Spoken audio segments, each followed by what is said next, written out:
Hello everyone, welcome to my YouTube channel English with Saadat. Friends, आज का जो lecture है ये बेसिक इंग्लिश ग्रामर का जो कोर्स है उसका सबसे इंटरेस्टिंग लेक्चर होने वाला है। ऑलरेडी 21 लेक्चर्स अपलोड हो चुके हैं, लेकिन ये लेक्चर नंबर 22 जो है ये काफ़ी इम्पॉर्टेंट भी है और काफ़ी इंटरेस्टिंग भी है, क्योंकि मैं आपको ये गारंटी दे देता हूं कि 95% व्यूअर जो है इसको समझे भी गए और जो स्ट्रक्चर मैं बताऊंगा इसके अलावा भी आपके दिमाग में बहुत सारे स्ट्रक्चर खुद आएंगे।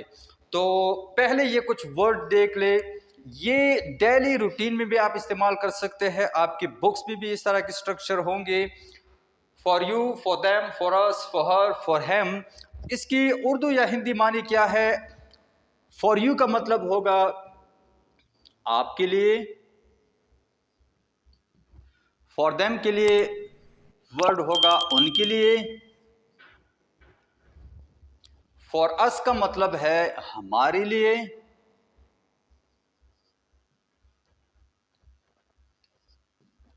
फॉर हर का मतलब है उसके लिए, लेकिन ये लड़की के लिए इस्तेमाल होगा।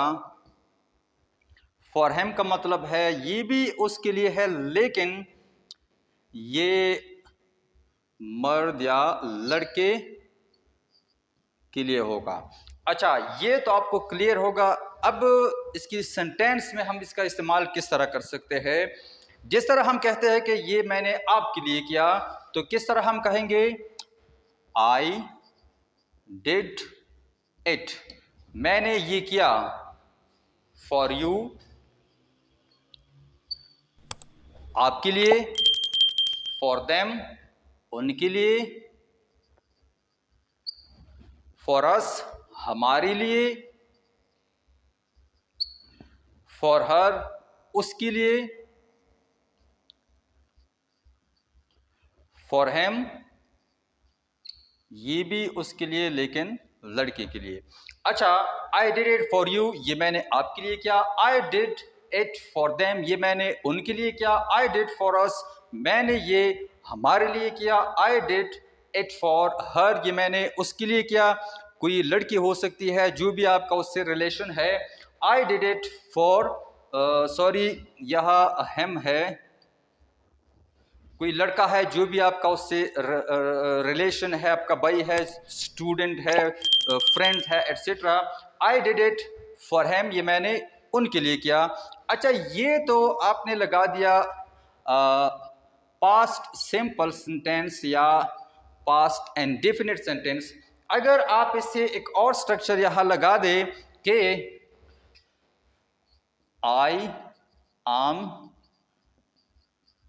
डूइंग, मैं कर रहा हूं, क्या कर रहा हूं? I am doing it for you, ये सब कुछ मैं आपके लिए कर रहा हूं। इस तरह के सेंटेंसेस आपने सुने होंगे।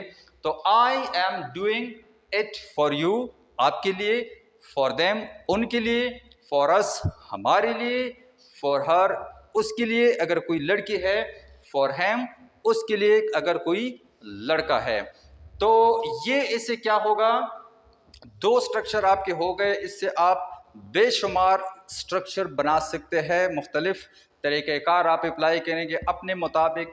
आप यहाँ सेंटेंस लगाएंगे, उसके बाद ये प्रेपोजिशन और ये जो प्रोनाउन है ये आप लगाएंगे, तो आपका क्या है, बेसिक नॉलेज आगे से इम्प्रूव होगा।